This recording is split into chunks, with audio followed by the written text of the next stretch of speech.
Poker is on fire. It's estimated that 50 to 80 million Americans play the game from casinos to living rooms and, of course, online using the internet. It's this web of information on a superhighway. Online poker is more popular than ever, with millions in cash being wagered every single day. But the question is, playing poker online? It's a good one. Is it a viable gateway to a professional career? Well, our panel of experts has the answers for you in The Loop.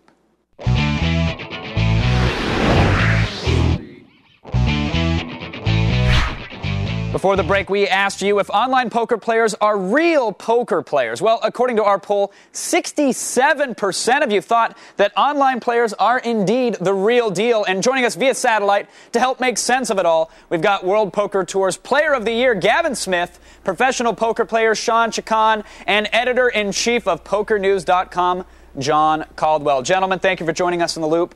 Online poker versus real-world poker. Sean, I want to start with you if I can. 67% of our audience says that online players are the real deal. They should be treated just like real players. Do you agree? I mean, I think poker is poker, gambling is gambling, but the people that voted, they're the ones that probably voted on the computer screen, so they probably had an edge as far as the voting went. Well, so are they crazy, though? Let's say, your personal opinion, do these online guys stand a chance at a table with real flesh and blood players? I don't think so. I mean, I've been playing for like 20 years, cash games, live games and stuff like that. So to me, you got to be able to see the person, the person you're playing against, and just see what he looks like, what he acts like when he hits a card, when he makes a hand, when he's bluffing. All to right, me, Gavin, details are very important. You looked a little pained there when it was said that the online guys don't stand a chance. You're a veteran of the online scene. Your chip tricks, though, are they on par with the guys at the real table? Because that's what really matters, right? Can you do the two stacks into one? Do you have all that down? I can do a little bit of a good riffle. That's about it. Good. Now, what do you think, though? You've obviously played online and at a real table. Is the poll accurate? Are you the real deal? Can these online guys survive at a real table environment? Well, I mean, obviously, yes, they can. I mean, they're doing it. You're seeing some of the stars of poker now come out of the online environment. I mean, Eric Lindgren started as an online player. Now he's one of the top tournament players in the world. Patrick Antonios is another example. I mean, it's happening. It's just poker's poker, like Sean said, but it's just a different skill set for online. And it's when you get to the live game, you have to adapt and pick up the physical part of the game.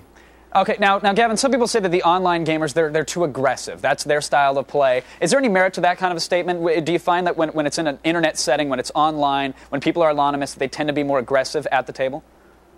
I think typically the new breed of online players play more aggressively than the old live players do. But I think I don't think that's necessarily because of they're coming from the internet. I think it's just because it's becoming more and more clear that aggressive poker is winning poker, and that's just the way to go. And these are smart young guys that are getting off the internet, and they're just figuring out the best way to win. Now, John, you're a veteran of the tournament scene. You've seen thousands and thousands of games go down. Do you agree that aggressive is the new style? Is it emerging as it has the style of poker evolved to where everybody is all in any chance they get? Well, I don't know that if it's everyone's all in every chance they get, but certainly, as Gavin said, aggression's rewarded. That's the new. If you stick your chips in, there's a number of ways you can win. We see it more and more every day. These guys are going after it, and they're going after it hard. Now, Sean, when you sit down at a table and an online gamer is next to you, are you concerned at all about that aggression that they might have? Does that throw you off as a player, or are you ready for it? No, I just play my hands. I just try to play the cards that I haven't dealt with, and playing aggressive. Anybody could play aggressive, but it just matters of knowing where you're at. You can play aggressive all day long, but if you keep giving your money away, then you're just being a really bad player. You just got to be able to lay down hands if you know you're beat and just keep taking the pots if you know you got the best hand, really. Now, and I think it's a bigger difference between cash game versus tournaments, too, also. It's not just online and cash, like live games. It's a big difference between tournament and cash games also, so that's the big discrepancy that maybe a little bit of added pressure there in the tournament setting, then.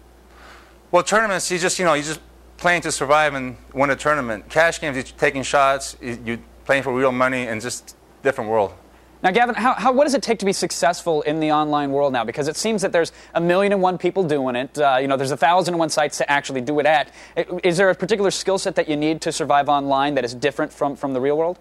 Well, I think mostly on the internet, you need to. It's much more important to know the math of the game and to stick to the math of the game, because you're not having the physical aspect, so you're not able to pick up on physical tells. So I think that you need to be very solid in the math, and you need to be able to recognize betting patterns.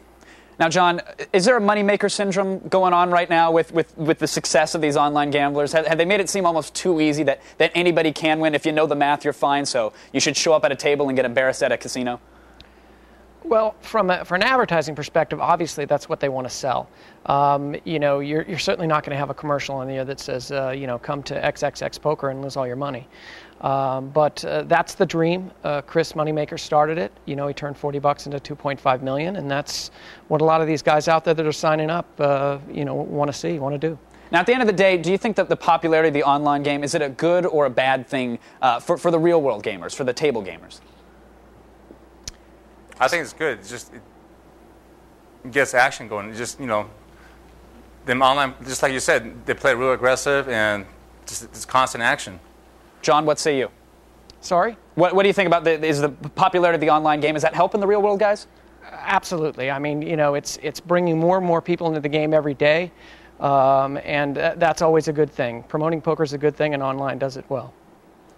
Gavin, one final question for you. Any advice for the online guy who's worried about going all in, walking into a casino, sitting next to guys at a real table? Is there one thing that they need to know that they might have learned or might not have learned, double clicking a mouse?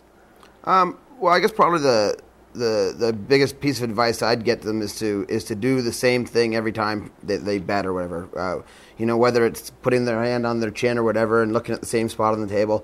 I would stick to that so that you're not giving off too much in the physical aspect when you're first starting.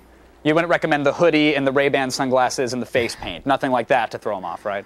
No, I don't think that's necessary. Consistency is key. Guys, thank you so much for joining us, everybody. To Gavin, Sean, and John, thanks for keeping us in the loop, guys. We appreciate it.